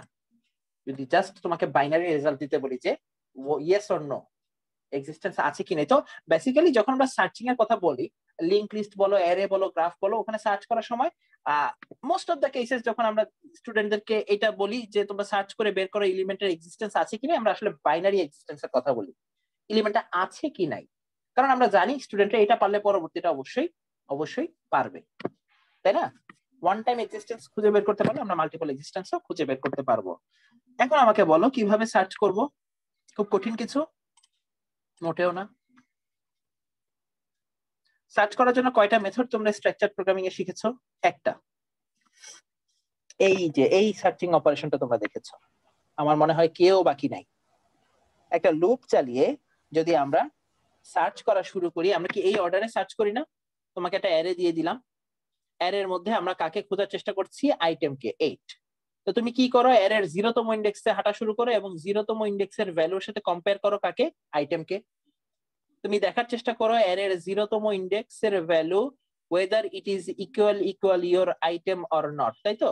এই কন্ডিশনটা তুমি চেক করতেই থাকো এবং খেয়াল করে দেখো যত জায়গায় আমি রেড মার্ক দিয়ে রেখেছি তার মানে কি এই 5 গুলো দিয়ে কি বোঝায়? অ্যারের প্রতিটা ইটারেশন। এই অ্যারেটাকে টোটালি ট্রাভার্স করতে তোমার এই লুপটাকে কতবার চালনা করা লাগবে? 8 বার। অ্যারের সাইজ যেটা 1 2 3 4 5 6 7 8, সো মিনিমাম 8 বার আমাকে ঘুরতে হবে। এই মেন্টালিটি নিয়ে আমাকে লুপটা রেডি করতে হবে। a loop which will run for at least 8 times। হ্যাঁ, কম হতে পারে, সেটা পরের বিষয়। এখন এই 8 বার চলার সময় প্রথমবারে কি হবে, অ্যারের 0তম এলিমেন্টকে আমি দেখতে পাবো এবং সেই এলিমেন্ট 8 এর সমান কিনা চেক করব না, চলে যেতে হবে পরের লুপে, পরের ইটারেশনে।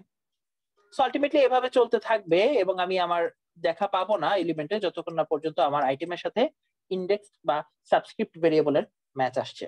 হ্যাঁ, ম্যাচ পেয়ে গেছি 7th এলিমেন্টে। সো চাইলে আমরা এই লাস্ট ইটারেশনটা মানে আরেকটা পাস হতে পারতো, পাস 8, সেই পাসটাকে আমরা কি করেছি, রেস্ট্রিক্ট করেছি হয়তো ব্রেক করে।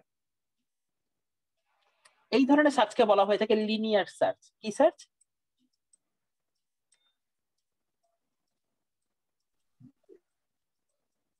লিনিয়ার সার্চ মানে কি বলো দেখি?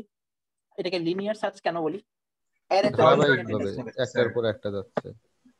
Linear search. তোমরা একটা জিনিস জানো কিনা বলো দেখি, ওই যখন আলোচনা করছিলাম লিনিয়ার ভালো না নন লিনিয়ার ভালো in terms of efficiency? Non linear ভালো, কারণ এখানে প্রত্যেকটা ডাটা তাকে ই করা লাগে না, ট্রাভার্স করা লাগে না, ট্রাভার্স কম করা লাগে। নন লিনিয়ার ডেটা স্ট্রাকচার গুলো একটু complex to manipulate, to to to to work with, but ওদের এফিশিয়েন্সি বেটার। এবং বেটার কেন, লিনিয়ারের দিকে তাকালে তুমি বুঝতে পারবে। এই যে আইটেম 8, এই যে আইটেম 8, ওকে খুঁজে বের করতে তোমাকে মিনিমাম প্রস্তুতি নিতে হবে কতবার অ্যারেটা চালানোর? 8 বার। হতেই পারে লাস্ট পজিশনে এই আইটেমটা আছে, উই ডোন্ট নো, বাট আমাদেরকে এটার জন্য প্রস্তুতি রাখতে হবে। এখন প্রশ্ন হচ্ছে, এর চেয়ে কম সংখ্যক বার ইটারেট করে এই ভ্যালুকে পাওয়ার কোনো সুযোগ আছে কিনা? লিনিয়ারে কিন্তু সুযোগ নাই। অনেকে বলবে স্যার আমি অ্যারেটা পিছন দিক থেকে সার্চ করা শুরু করি, তাহলে তো তাড়াতাড়ি পেয়ে যাচ্ছি। বাট এটা কি তুমি গ্যারান্টি দিয়ে বলতে পারো? আমার যদি আইটেম এখানে 3 হতো, তাহলে তো আবার উল্টো দিক দিয়ে হাঁটা শুরু করলে 3 কে পেতে তুমি সবার লাস্টে। আলটিমেটলি আইটেম আর ডেটা কে সেটা না জেনে তো আমি এই ডিসিশন নিতে পারি না, তাই না? অ্যারেটা আমি কোথা দিক থেকে ট্রাভার্স করব, এটা আসলে ফলপ্রসূ না। অ্যারেকে ফরওয়ার্ড এবং ব্যাকওয়ার্ড যে কোনো ইটারেশনই কিন্তু লিনিয়ার ইটারেশন, এটা মনে রেখো, ঠিক আছে? উল্টা দিক থেকেও তুমি যদি ট্রাভার্স করে আসো, that is nothing but a linear search, linear operation, but backwards, আর কিছু না। সো লিনিয়ার সার্চে তোমার অনেক বেশি ইটারেশন নিয়ে প্রবলেমের সলিউশন পাওয়া যাবে। সলিউশন হবে না তা না, সলিউশন অবশ্যই হবে, বাট কষ্ট বেশি, পয়সা বেশি খরচ। এর থেকে বেটার কোনো সলিউশন আছে কিনা আসো আমরা দেখি। তোমরা জানো কিনা এর থেকে ভালো কোনো সলিউশন? আচ্ছা, সো লিনিয়ার সার্চ কিভাবে হয় এই অ্যালগরিদম আর তোমাদেরকে বোঝাতে হবে না। লোকেশনের ভ্যালুটা প্রথমে আমি আনডিফাইন্ড নাল করে রাখবো, যেহেতু কোনো লোকেশন পাইনি। একদম অ্যারের প্রথম ইনডেক্স থেকে লাস্ট ইনডেক্স পর্যন্ত হাঁটবো এবং একটা কন্ডিশনই চেক করব, whether our item is equal to the subscript variable of array. So যদি এই এলিমেন্ট এই কন্ডিশনটা যদি সঠিক হয়, তাহলে আমি লোকেশনের ভ্যালুটাকে রিটার্ন করে দেওয়ার এখন একটা অবস্থায় আছি যে আই হচ্ছে আমার সেই লোকেশন, যে লোকেশনকে আমি খুঁজছিলাম। সো এই লুপটা চলবে, এই লুপটা চললে কোন একটা টার্মে হয়তো লোকেশনের ভ্যালু আই হয়ে যাবে, আদারওয়াইজ লোকেশনের ভ্যালু নালই থাকবে। সো লুপের বাইরে এসে তুমি কন্ডিশন চেক করতে পারো যে লোকেশন এখন নাল আছে কিনা। লোকেশন নাল থাকা মানে লুপের মধ্যে ঢুকে আসলে কোনো কাজ হয়নি, একটা বারের জন্য আইটেমের সাথে অ্যারের কোনো এলিমেন্টের মিল পাওয়া যায়। সো তখন তুমি বলবে যে আমার data not found, otherwise data found, এবং তার পজিশন হচ্ছে এই লোকেশনের value. Very simple operation. Linear search বোঝে না এমন কেউ আছে? যদি বলে আমি আবার ব্যাখ্যা করি। সিম্পল লিনিয়ার সার্চে কারো প্রবলেম নাই? আচ্ছা, লিনিয়ার সার্চের কমপ্লেক্সিটি কত? এবার আমার পরবর্তী প্রশ্ন, what is the complexity of linear search? তোমাদের মনে আছে কিনা গতদিন আমরা যখন কোনো একটা অ্যালগরিদমের কমপ্লেক্সিটির কথা বলছিলাম, কত ধরনের কমপ্লেক্সিটির কথা বলেছিলাম? 2 ধরনের, বেসিক্যালি 3 ধরনের। টাইম ছিল, স্পেস ছিল, বেসিক্যালি 3 ধরনের, টাইম এবং স্পেস কমপ্লেক্সিটি, তাই না? টাইম এবং স্পেস কমপ্লেক্সিটি। এবং এই ধরনের কমপ্লেক্সিটি অ্যানালাইসিসে কত ধরনের পসিবল কেস আছে? কমপ্লেক্সিটি বিবেচনায় কোন কোন কেস আসতে পারে? Best case, worst case, average case. এদের মধ্যে অ্যালগরিদমটাকে রাইট। তো সাধারণত এই আমরা বলেছিলাম কি কোন ধরনের কমপ্লেক্সিটিকে আমরা বেশি গুরুত্ব দিব এই দুনিয়ায় 21st সেঞ্চুরিতে? টাইম নাকি space? Time complexity. Time complexity একটু মাথায় রাখবেন। স্পেসটা এখন আসলে খুব বড় কোনো ম্যাটার না, ঠিক আছে? কারণ এখন আমাদের জন্য স্পেস অ্যাভেলেবল। আচ্ছা, টাইম কমপ্লেক্সিটিতে যদি আমরা বেস্ট, ওর্স্ট এবং এভারেজ কেসের কথা মাথায় রাখি, আমাকে বলো কোনটা আমাকে অ্যালগরিদমটা সম্পর্কে প্রপার ধারণা দেয়, বেস্ট, ওর্স্ট না average case? Average case. Simply average case. Average case. কারণ কি, বেস্ট কেস এবং ওর্স্ট কেসে তোমার অ্যালগরিদম পড়বে কিনা এটা সম্পূর্ণরূপে ডিপেন্ড করে ডেটা কিরকম আছে এবং তুমি কোন ডেটাকে সার্চ করতে যাচ্ছ। যারা বেস্ট কেসের ব্যাপারটা এবং ওর্স্ট কেসের ব্যাপারটা বোঝে না, আবার বলি এই অ্যারেতে যদি আমি 3 কে খুঁজতে চাইতাম, সবচেয়ে কম 5 লাগতো না, প্রথম 5ই পেয়ে গেছি। বাট এটা কি আমার হাতে ছিল? মোটেও না। 3 কে যে খুঁজতে হবে সেটাও তো আমার ঠিক করা না।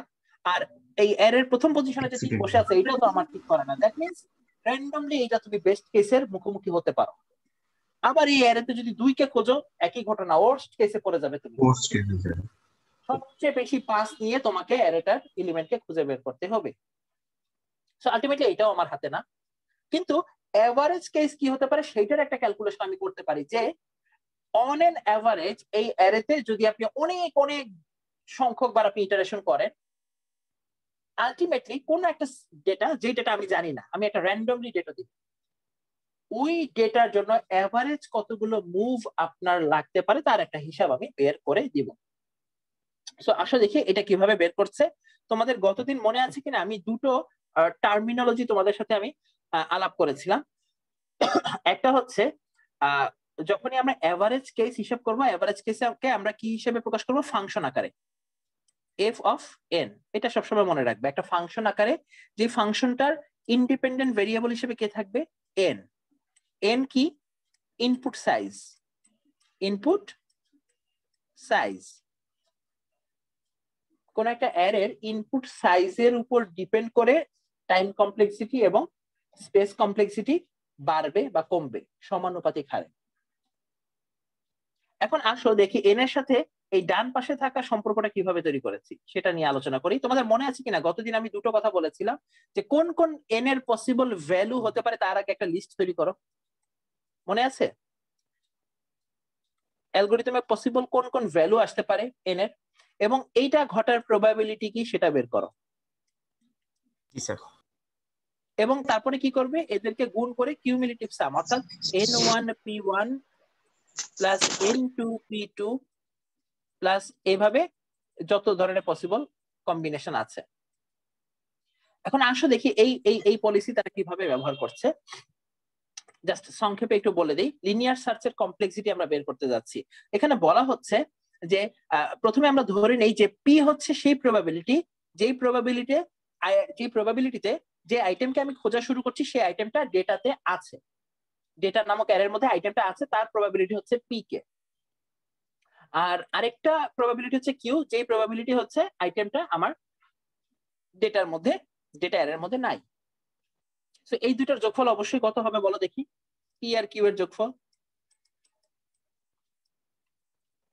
1 হবে না? প্রবাবিলিটি আমরা সবাই পড়েছি না, আইটেমটা আমার অ্যারেতে আছে অথবা আইটেমটা আমার অ্যারেতে নাই। এর বাইরে কোনো পসিবল কেস হতে পারে? হতেই পারে না।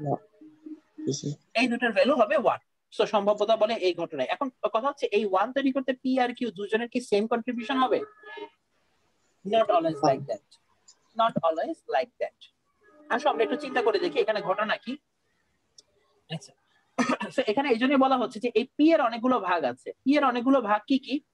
পি কে আমরা অনেকগুলো ভাগে ভাগ করেছি, এই এই কয়টা ভাগে, এবং তার সাথে আছে কিউ, এদের যোগফল হচ্ছে 1। এখন বলো পি কে এতগুলো ভাগে ভাগ করা হয়েছে কেন? পি মানে কি? পি হচ্ছে অ্যারেতে ডেটাটা থাকার প্রবাবিলিটি। এখন প্রশ্ন হচ্ছে অ্যারেটা তো এন সাইজের, তাই না?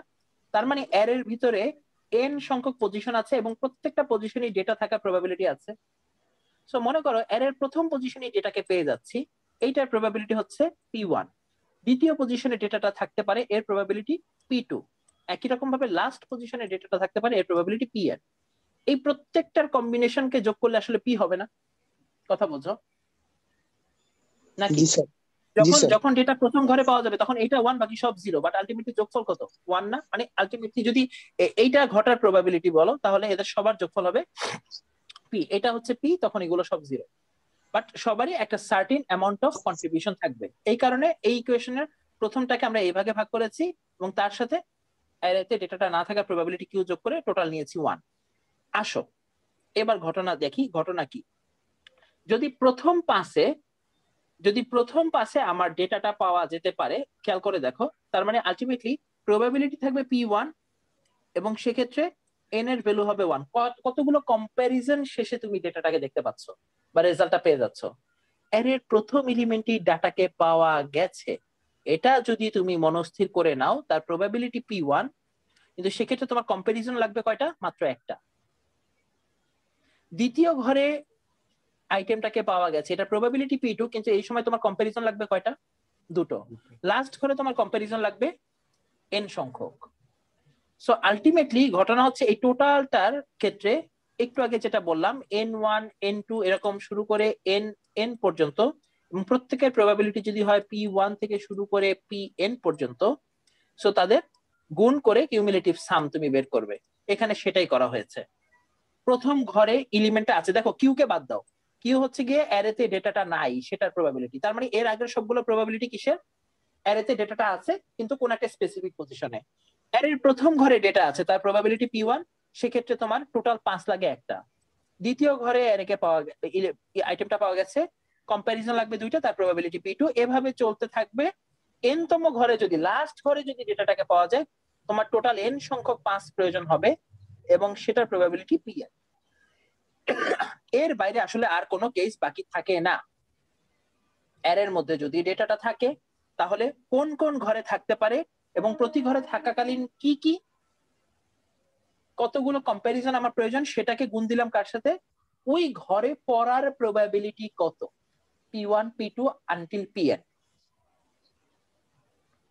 আর তার সাথে গুণ দিলাম Q ইন্টু n+1। n+1 কে কেন গুণ দিলাম বলো দেখি? অ্যারের মধ্যে ডাটা আছে n সংখ্যক, কিন্তু এই যে অ্যারের মধ্যে যে তোমার এলিমেন্টটা আইটেমটা নেই, এই দুঃখজনক ঘটনাটা তুমি জানতে পারবে কখন বলো তো? টোটাল অ্যারে ট্রাভার্সিং শেষ করে আরেকবার লুপের কাছে ঘুরে আসবে না, যে লুপটা শেষ হয়ে গেছে, মানে অ্যারের আউট অফ বাউন্ডে চলে গেছি আমি, কথা বলছো? জি স্যার। তখন তুমি বুঝতে পারবে যে অ্যারে থেকে আমার বের হয়ে যেতে হবে, সেই সময় লুপের কাছে আরেকবার ব্যাক করতে হয় না। তো আলটিমেটলি এই কারণে এই কিউর সাথে গুণ হবে n+1, মানে এটা সর্বোচ্চ খারাপ কেসটাকে ডিনোট করে। n সংখ্যক বারে তো আমি অ্যারের মধ্যে ছিলাম, n+1 তম টাইমে আমি জানতে পারলাম যে আমি অ্যারের বাইরে কোথাও চলে গেছি, মানে আমি আমার কুয়োতে নেই, তাহলে পানি তোলারও সুযোগ নেই। সো আলটিমেটলি অ্যারেতে ডেটাটা নেই, এই প্রবাবিলিটি এক্সিকিউট করতে হলে তোমাকে কতগুলো কম্প্যারিজন চালাতে হবে?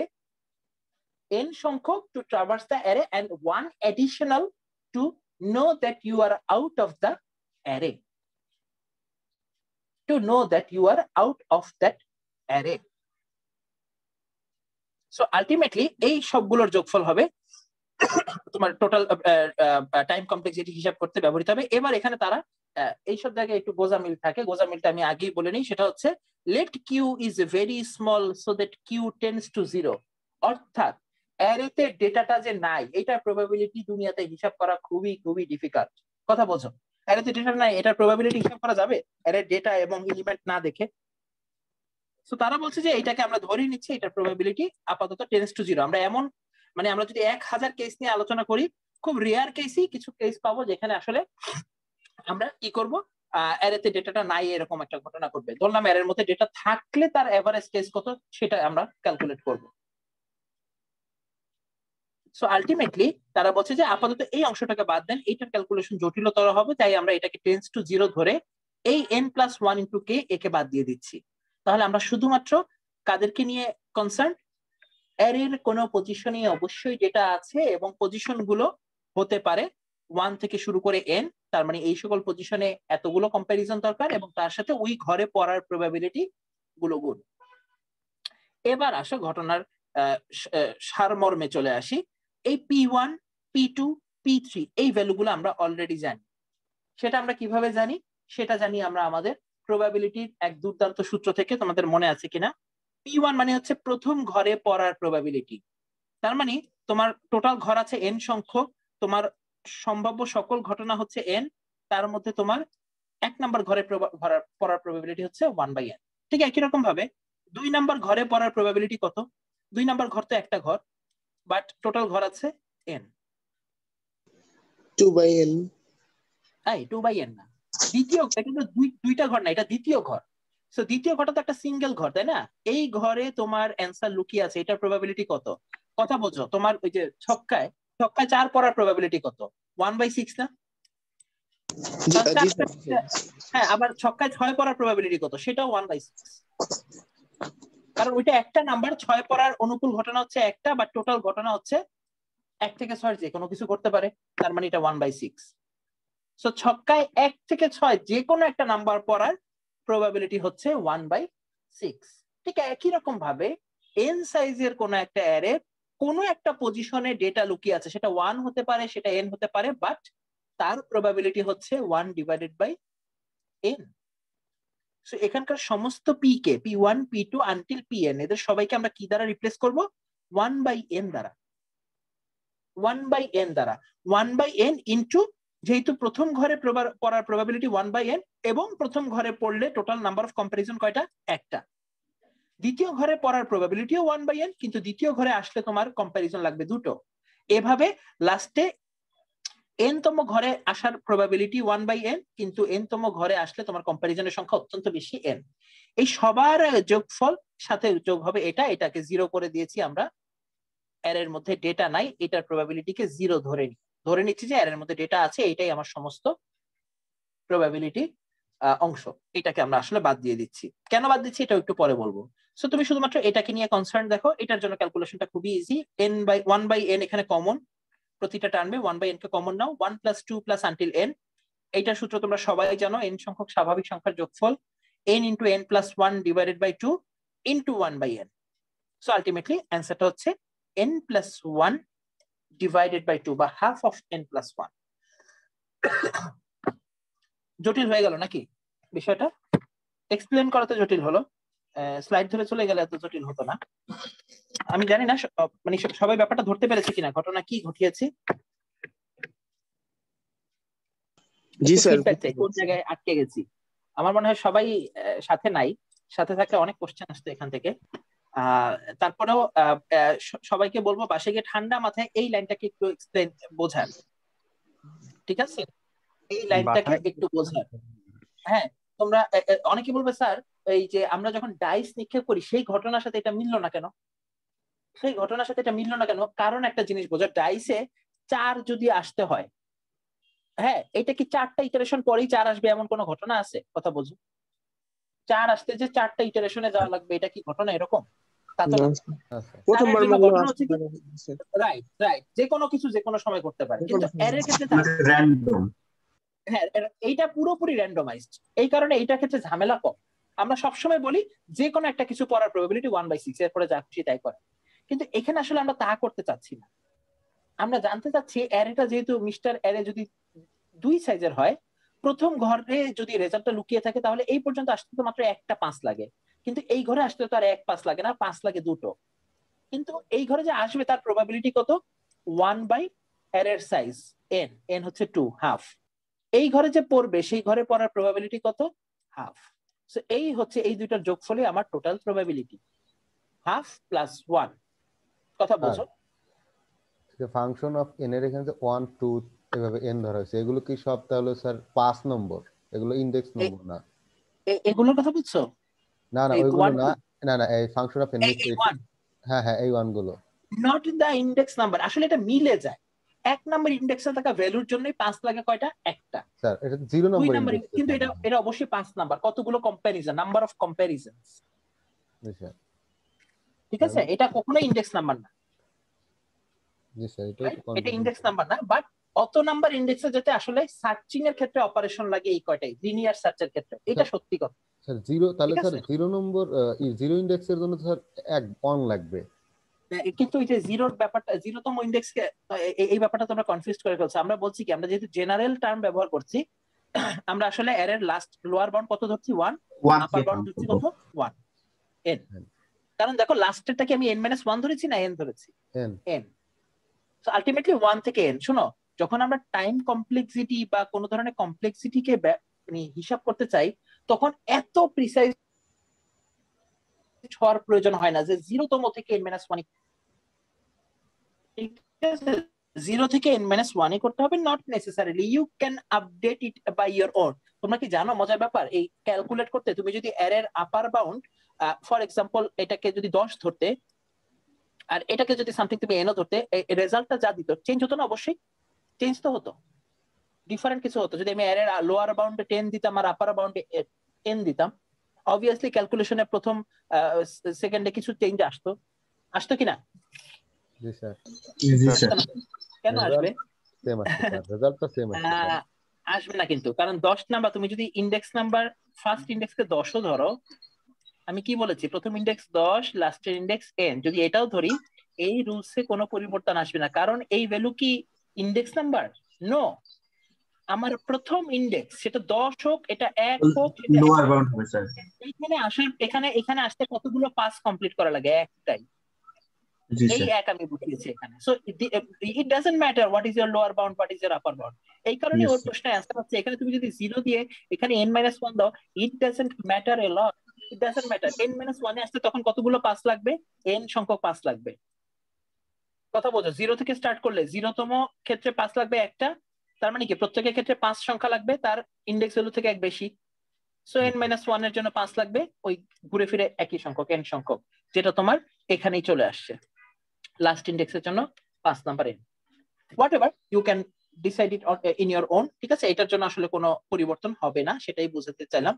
আর আরেকটা জিনিস জাস্ট লাস্ট একটা কথা বলে চলে যাচ্ছি, যে কিউর ভ্যালুটা 0 কেন ধরলো বলো দেখি। স্যার এখানে তো আর কি শেষ, এখানে তো প্রবাবিলিটি মানে হওয়ার সম্ভাবনা নাই। কিন্তু অনেকে তো বলবে স্যার এর থেকে বের হয়ে গেছে, না থাকার অনেক প্রবাবিলিটি থাকতে পারে, তাই না? একটা অ্যারের মধ্যে আইটেমটা না থাকার প্রবাবিলিটি তো ভালোই, হ্যাঁ। সো আলটিমেটলি এটাকে আপনি 0 ধরলেন কেন? কথা হচ্ছে, কথা কিন্তু তোমার ভুল না। একটা অ্যারের মধ্যে তুমি যদি 10টা এক্সাম দাও, এর মধ্যে মিনিমাম 5টা এক্সাম পাবা না যেখানে তোমার আইটেমটা এই অ্যারেতে নাই? প্রবাবিলিটি তো তাই বলে। কিন্তু ওই হিসাব করলে কিন্তু তুমি এভারেজ কেস আসলে, আমি আসলে যে প্রবলেমটা নিয়ে কাজ করছি সেটা কি বলতো? Average case of what? Of finding an item in an array. অ্যারেতে আইটেমটা থাকার সম্ভাব্যতার এভারেজ কেস বের করছে। তো এই কারণে আসলে এই ব্যক্তিকে আমরা অমিট করে চলে যাচ্ছি, যে অ্যারেতে সে না থাকলে সেটা আসলে তো ওয়ার্স্ট কেসে তো খারাপ কিছু। তোমাদের মনে আছে কিনা ওয়ার্স্ট কেস যখন আমি বলেছিলাম তখন আমি কি বলেছিলাম? লাস্ট পজিশনে ডেটা আছে, এইটা ওয়ার্স্ট কেস। কি বলেছিলাম? অ্যারেতে ডেটা নাই, আসলে তো ওয়ার্স্ট কেস সেটা, তাই না? অ্যারেতে ডেটা নাই, এইটাকে আসলে আমি কোনো কেসই ধরতে চাই না, বরং থাকলে এভারেজ কতগুলো ইটারেশন শেষে তাকে পাওয়া যেত, এইটাই বুদ্ধিমানের ব্যাপার। এইটা থেকে অ্যালগোরিদমটা সম্পর্কে আইডিয়া পাওয়া যায়। তোমার অ্যালগোরিদম বলছে যদি অ্যারেতে ডেটাটা আসলেই থেকে থাকতো তাহলে এভারেজ এতগুলো মুভ শেষে আপনি তাকে খুঁজে পেতেন ভাই, এভারেজ। তাহলে দেখো এভারেজ কেসটা কি, তোমার অ্যারের সাইজ যদি হয় 10, তাহলে 10 যোগ 1 11 ডিভাইডেড বাই 2 কত? 5.5 না? এটার ফ্লোর করে নাও, ফ্লোর করে নিলে কত আসে? 5 আসবে স্যার। 5 আসে। দেখো এভারেজ কেসে আসলে 5টা ইটারেশন শেষেই তোমার ডেটা পাওয়ার প্রবাবিলিটি আছে। 10টা এলিমেন্টের ডেটায় তুমি এটা 1 লক্ষ করো, 1 লক্ষ করলেও অ্যান্সার আসবে 50,000। তার মানে আসলে এক্স্যাক্টলি মিডলে মানে অর্ধেক সংখ্যক এর যে সাইজ তার অর্ধেক সংখ্যক ইটারেশন অ্যাটলিস্ট আপনাকে চালাইতে হবে। That's it. তো আলটিমেটলি এই হচ্ছে তোমাদের ঘটনা। সো এখানে একটা কনস্ট্যান্ট টার্ম আছে, বলো দেখি সেটা কি? হাফ না? জি স্যার। কমপ্লেক্সিটি হিসাব করার সময় কমপ্লেক্সিটি যখন হিসাব করবে এই শব্দটা মনে রাখবে, এই কনস্ট্যান্ট ভ্যালুগুলোকে অমিট করে চলে যাবে, কনস্ট্যান্ট ভ্যালুগুলোকে অমিট করে চলে যাবে। সো আমার কমপ্লেক্সিটি f অফ n, এটার ভ্যালু কত? n plus 1।